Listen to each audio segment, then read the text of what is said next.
বেশ কিছু কথা চলিত কথায় রূপান্তরিত হয়েছে, বন্ধু-বান্ধবের মধ্যে প্রচলিত হয়েছে এবং ছাত্র শিক্ষকের মধ্যে প্রচলিত হয়েছে।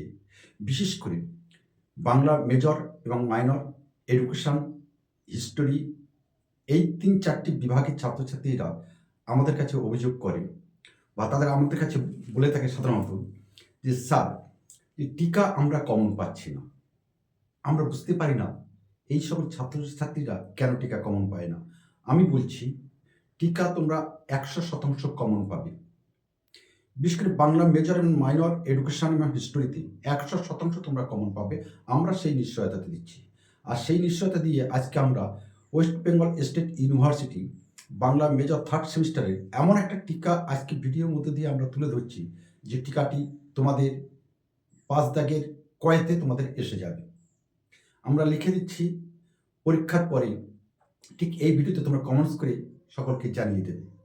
আশা করছি তোমাদের এই টিকা পরীক্ষা অবশ্যই আসবে।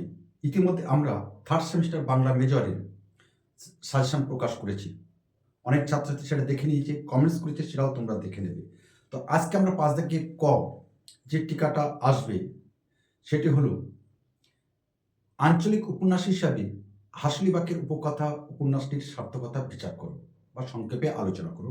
৫ নম্বর, আমরা জানি ১৯৪৭ সাল ভারতবর্ষের ইতিহাসে একটি কালোজয়ী সন্ধিক্ষণ। আর কালোজয়ী সন্ধিক্ষণ কেন বলছি নিশ্চয়ই তোমরা বুঝতে পারছো, কারণ এটা হচ্ছে ভারতবর্ষের একটা স্বাধীনতার কাল। আর সেই কালের প্রেক্ষাপটে দাঁড়িয়ে আমাদের তারাশঙ্কর বন্দ্যোপাধ্যায় একটা বিখ্যাত উপন্যাস তিনি রচনা করলেন, হাসলিবাকের উপকথা। যে উপন্যাসটি একটা নির্দিষ্ট ভৌগোলিক সীমারেখার মধ্যে মানুষের জনজীবনকে কেন্দ্র করে এবং তাদের মুখের ভাষাকে উপযোগ করে তিনি রচনা করলেন এই কালজয়ী উপন্যাস হাসলিবাকের উপকথা। আর সেই জায়গায় প্রথমে আমরা যে কথাটা বললাম, একটা নির্দিষ্ট ভৌগোলিক ভূখণ্ড, অর্থাৎ এই যে কালজয়ী হাসলিবাকের উপকথা উপন্যাসটি আমরা যেটা পড়েছি, আমরা যেটা আমাদের সিবিসিএস এবং তার আগে আমরা ইউজি কোর্সের এটা কিন্তু পাঠ্য ছিল হাসলিবাকের উপকথা। আর এখন 3rd সেমিস্টারে সেটা বিভূতিভূষণ সম্পর্কে এসে গেছে। আর সেই বিভূতিভূষণের উপন্যাস থেকে এই হাসলিবাকের উপকথাটা আমাদের টিকা দেয়। আর হাসলিবাকে আমরা দেখেছি একটা নির্দিষ্ট ভৌগোলিক ভূখণ্ড, যে ভূখণ্ডের মধ্যে একটা নির্দিষ্ট সম্প্রদায়, কোন সম্প্রদায় সেটা আমরা বলছি, একটা নির্দিষ্ট সম্প্রদায়ের মানুষ সেখানে তাদের রীতিনীতি সংস্কারকে আশ্রয় করে কিভাবে বেঁচে থাকে, তাদের জনজীবন কিভাবে এই তারাশঙ্কর বন্দ্যোপাধ্যায় তার হাসলিবাকের উপন্যাসের মধ্যে দিয়ে তিনি তুলে ধরেছে। আমরা জানি আঞ্চলিক উপন্যাসের প্রথম শর্ত হলো একটা নির্দিষ্ট ভূখণ্ড ভৌগোলিক সীমারেখা। আর সেই সীমারেখা চিহ্নিত করতে গিয়ে আমরা এই হাসলিবাকের উপকথাতে আমরা দেখি বীরভূম জেলা, কোপাই নদী বাঁকে অবস্থিত এই হাসলিবাগ। ঠিক হাসুয়া যেমন দেখতে, ঠিক তেমনি বাঘ। আমরা যে থাম্বনেলটা আমরা দিয়ে দিচ্ছি সেটা তোমরা দেখলেই বুঝতে পারবে যে এই আমাদের যে ভিডিওটা আলোচনা করছি সেই ভিডিও আলোচনার সঙ্গে আমার থাম্বনেলের কি কতটা সিমিলারিটি আছে। সেই হাসলিবাগের মধ্যে একটা সম্প্রদায়, জনজাতি সম্প্রদায় তারা বসবাস করত। তারা হলো আর কেউ নয়, কাহার সম্প্রদায়। এবং এই সংলগ্ন অঞ্চলে একটা গ্রাম ছিল, সেই গ্রামটির নাম হচ্ছে বাঁশবাদী গ্রাম। যে গ্রামে মানুষের মধ্যে আছে জঙ্গল এবং মাটির সম্পর্ক। আর এই জঙ্গল, মাটি এবং মানুষ মিলে এই হাসলিবাকের উপন্যাসটি হয়ে উঠেছে একটা কালোজয়ী উপন্যাস, একটা জীবন্ত উপন্যাস। এর পাশাপাশি আমরা যেটা এই হাসলিবাকের উপন্যাসে দেখলাম, আমরা বলেছিলাম কাহার সম্প্রদায়ের মানুষ। এই কাহার সম্প্রদায় হলো একদম সমাজে নিজ স্তরে অন্তঃশ্রেণীর মানুষ, যে মানুষের সাথে আমাদের লোকালে যে সকল মানুষ বসবাস করে তাদের মধ্যে সম্প্রদায় নেই। আপনারা বাঁকুড়া, পুরুলিয়া জেলায় গিয়ে আমরা এটা দেখতে পাবেন যে জঙ্গলের অভ্যন্তরে মানুষ, যে এই যে মানুষ, আদিবাসী মানুষগুলো তারা কীভাবে তাদের জীবনযাত্রা অতিবাহিত করছে, চর্যাপদে কিন্তু তার প্রতিফলিত রূপ আমরা দেখতে পারি। নগরের বাইরে তোহারি কুড়িয়র, একটি সাংঘাতিক একটা পদ কিন্তু চর্যাপদে উঠে এসেছে। ঠিক তেমনি জনজাতি মানুষের একটা চিত্র আমরা এই বাঁশবাড়ি গ্রামে তারাশঙ্করের যে হাসিবাকের উপকথা, এই উপকথা উপন্যাসে কিন্তু আমরা দেখতে পাচ্ছি। এখানে আমরা যে চরিত্রগুলো দেখতে পাই, এই চরিত্রগুলি কিন্তু কোনো ব্যক্তির চরিত্র নয়। একটা সম্প্রদায়ের মানুষদের এরা প্রতিনিধিত্ব করছে। বিশেষ করে আমরা দেখতে পাই যে দুটি চরিত্র আমাদের এখানে আছে। সেই দুটি চরিত্রের কথা আমরা পরে বলে দেবো আমরা, যে একটা কাহার সম্প্রদায়ের তারা প্রতিনিধিত্ব করছে, আর একটা অন্য সম্প্রদায়ের প্রতিনিধিত্ব করছে। অর্থাৎ এখানে এই দুটি মানুষের মধ্য দিয়ে সমাজের অভ্যন্তরের যে দ্বন্দ্ব, সেই দ্বন্দ্ব কিন্তু বহিঃপ্রকাশ পেয়েছে এবং উপন্যাসে সেই দ্বন্দ্ব কিন্তু অনেকটাই মূর্ত এবং আভাসিত, আলোকিত হয়ে উঠেছে, সামনের দিকে উঠে এসেছে। একটা চরিত্রের মধ্যে দিয়ে যারা নিম্ন অন্তঃশ্রেণীর মানুষ বলছি, তাদের উঠে নিয়ে আসার পরিকল্পনা করছে একটা চরিত্র। আর একটা চরিত্র কি করছে, যে তাদেরকে কিভাবে আরো দমিয়ে রেখে তা আমাদের নিজেদের স্বার্থ সিদ্ধি করা যায়। এইরকম দুটো চরিত্র কিন্তু আমরা এই হাসিবাগের উপন্যাসে কিন্তু দেখতে পাই। সেখানে দেখতে পাচ্ছি আমরা আর একটা জিনিস, যে লোক সংস্কৃতি এবং মানুষের মনের যে বিশ্বাস।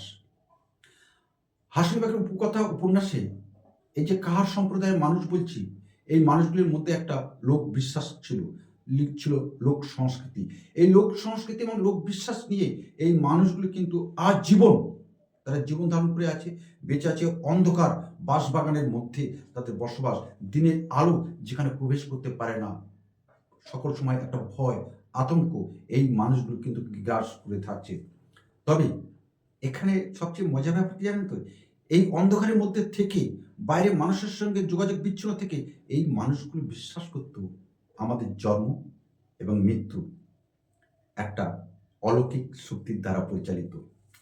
যেখানে আমরা দেখছি আরো একটা বিষয় লক্ষণীয়ভাবে দেখছি, সমাজ এবং সময় বিবর্তন। আমরা জানি আমাদের এই যে সমাজ আজকে আমরা পেয়েছি, আধুনিক সমাজ, এ কিন্তু একদিনই হয়নি। একটা নির্দিষ্ট বিবর্তনের মধ্য দিয়ে এই সমাজটা কিন্তু আজকে আমরা পেয়েছি। আর একটা নির্দিষ্ট সময়ের ব্যবধানে এই সমাজ কিন্তু আজকে পরিপূর্ণ লাভ করেছে। আর এই বিবর্তন হতে গেলে চাই একটা যুদ্ধ একটা বিপ্লব চাই। আর সেই বিপ্লব কিন্তু কার সম্প্রদায়ের মানুষগুলো কিন্তু একটা সময় তারা করেছিল। আর সেই মানুষগুলোর মধ্যে আমরা দুটো চরিত্র যেটা আমরা দেখতে পাচ্ছি, তার মধ্যে হলো একটা বনোয়ারি চরিত্র, আর একটা চরিত্র হচ্ছে করালি। এই করালির যে ছেলেটি, এই করালি চরিত্রটি কিন্তু এই বাঁশবাড়ি গ্রামে কাহার সম্প্রদায়ের মানুষ, অন্তঃশ্রেণীর মানুষ, যারা লোক সংস্কৃতি, লোক বিশ্বাসকে কেন্দ্র করে তাদের জীবন ধারণ বেঁচে থাকে, তাদেরকে কিন্তু আলোর অন্ধকারে নিয়ে আসার চেষ্টা করছে। আর বনোয়ারি একজন বৃদ্ধ, সে চেষ্টা করছে এই অন্তঃশ্রেণী মানুষগুলি যদি এই বাঁশবাড়ি গ্রাম ছেড়ে যদি নদীর ওপারে চলে যায়, কোপাই নদীর ওপারে যদি চলে যায়, তাহলে তাদের অস্তিত্ব বিপন্ন হবে। অর্থাৎ তাদেরকে বাইরের আলো কোনো মতে দেখানো যাবে না। তাই আর এই কথা বলে আমরা প্রথমেই বলেছি যে একটা লোক বিশ্বাস, লোক সংস্কৃতি এবং তাদের জন্মতে একটা অলৌকিক শক্তির দ্বারা নিয়ন্ত্রিত হয়। এই কথাটি কিন্তু বারে বারে এই বনোয়ারি কিন্তু কার সম্প্রদায়ের মানুষের মধ্যে কিন্তু ঢুকিয়ে দিচ্ছিল, যার ফলে মানুষগুলি সেই লোক জীবনের সংস্কৃতিকে, লোক বিশ্বাসকে পাথেয় করে তারা আসতে কিন্তু ভয় পাচ্ছিল। কিন্তু উপন্যাসের পরিসমাপ্তির দিকে আমরা ধীরে ধীরে দেখি করালির হাত ধরে এই বাঁশবাড়ি গ্রামের মানুষগুলো একটা সুস্থভাবে বাঁচার একটা রসদ তারা খুঁজে পেয়েছিল। আর সেখানে আমরা দেখলাম যে কথাটা বলছিলাম যুদ্ধ, যে কথা বলছিলাম বিপ্লব, এই বিপ্লব যে করেছিল আমাদের করালি, এই বিপ্লবের মধ্যে দিয়ে কিন্তু বাঁশবাড়ি গ্রামে কিন্তু একটা পরিবর্তন এসেছিল একটা বন্যার মধ্যে দিয়ে। যে বন্যা পুরো বাঁশবাড়ি গ্রামকে ভাসিয়ে দিয়েছিল, যে কোপাই নদীতে বন্যা আসে, বন্যার পরে কিন্তু দুকোল ছাপিয়ে পুরো বাঁশবাড়ি গ্রাম কিন্তু ছাপিয়ে যায়। তারপরে জল নিচে নামতেই আমাদের করালি এবং তার সঙ্গীরা কিন্তু কোদাল গাইতে নিয়ে ওপার থেকে এপার এসে মাটির যে বালির আস্তরণ খুঁজে তারা ফসল বানানোর জন্যে মরিয়ার চেষ্টা করে। অর্থাৎ নতুনভাবে এই বাঁশবাড়ি গ্রামকে তারা তৈরি করতে শেখে, যেখানে মানুষ চাষ আবাদ করে তারা বেঁচে থাকতে চায়, থাকার জন্য যে রসদ তার সম্পূর্ণ কিন্তু এই করালি তাদের হাতে তুলে দিয়েছিল।